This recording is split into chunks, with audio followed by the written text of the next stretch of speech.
श्री गुरुदेव दत्त. श्री गुरुचरित्र अध्याय 15.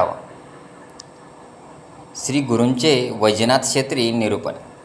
ओम श्री गणेशाय नमः.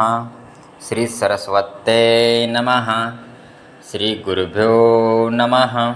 श्री कुलदेवताय नमः. सिद्धयोगी नामधारकाला म्हणाले, बारे शिष्या नामधारका, तुझी गुरुचरणी असलेली भक्ती पाहून मला अतिशय आनंद होत आहे. खरोखर तू धन्य आहेस. तू मला विचारलेस, श्री गुरु नरसिंह सरस्वती वैजनाथ क्षेत्री गुप्तपणे का राहिले. त्यांचे कारण एक. श्री गुरु वैजनाथ क्षेत्री आले असता त्यांची ख्याती सर्वत्र पसरली.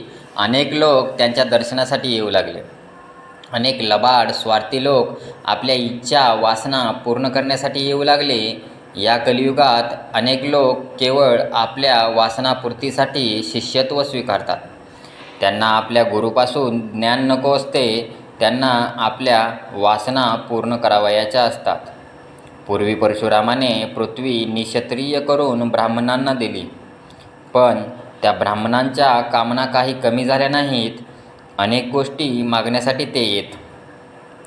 त्याच्या मागण्याला काही अंतच नव्हता, म्हणून तर ते गुप्त झाले.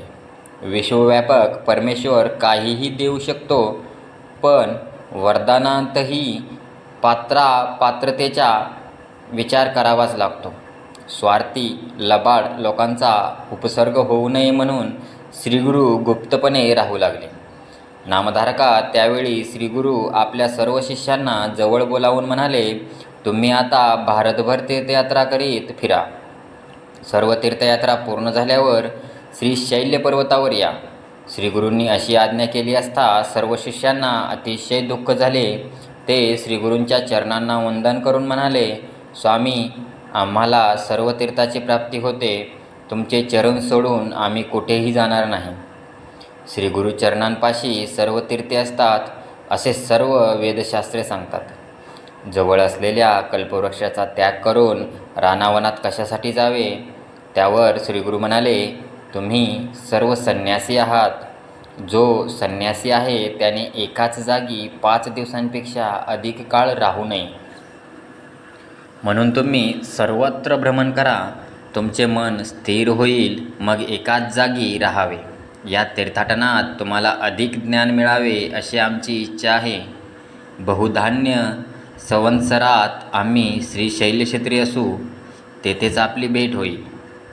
श्रीगुरूंनी असे सांगितले असता सर्व शिष्य त्यांच्या पाया पडून म्हणाले, तुमचे वाक्य आम्हाला परिसासमान आहे. जो आपल्या गुरुची आज्ञा मानित नाही तो भयंकर अशा रौख नरकात जातो. गुरूंची आज्ञा पाळणे हे शिष्याचे कर्तव्यच आहे. म्हणून आम्ही आता तीर्थयात्रा करू. आम्ही कोणकोणत्या तीर्थक्षेत्री जावे ते कृपा करून सांगा. तुम्ही सांगाल त्या ठिकाणी आम्ही जाऊ. शिष्यांनी असे विचारले असता श्रीगुरू प्रसन्न झाले. ते म्हणाले, तुम्ही सर्वप्रथम काशी क्षेत्री जा. काशी हे या भूमंडलातील तीर्थराज आहे.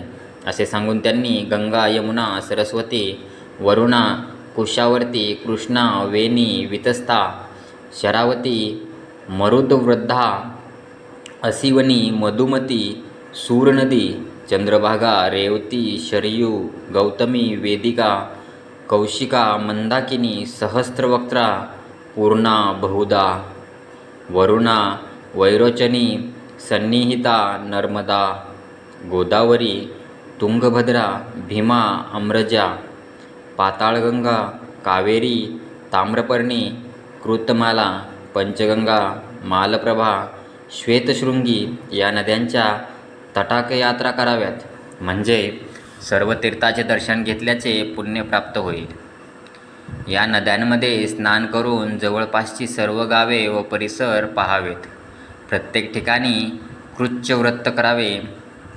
श्रीगुरूंनी आपल्या शिष्यांना गयातीर्थ, रामेश्वर, श्रीरिंग, पुष्कर, बदरी, कुरुक्षेत्र, महालय, सेतुबंध, गोकर्ण, कोटीतीर्थ, जगन्नाथपुरी, भीमेश्वर, अयोध्या, मथुरा, द्वारका, कुशातपर्ण, कुंभकोण, हरेश्वर, गाणगापूर, नरसिंहतीर्थ, कोल्हापूर, भिलवडी, अमरापूर, युगालय, शुप्रालय, पिठापूर, शेषाद्री, वृषभाद्री, श्रीशैल इत्यादी अनेक तीर्थक्षेत्रांचे महात्म्य सांगून त्यांचे दर्शन घेण्याची आज्ञा केली.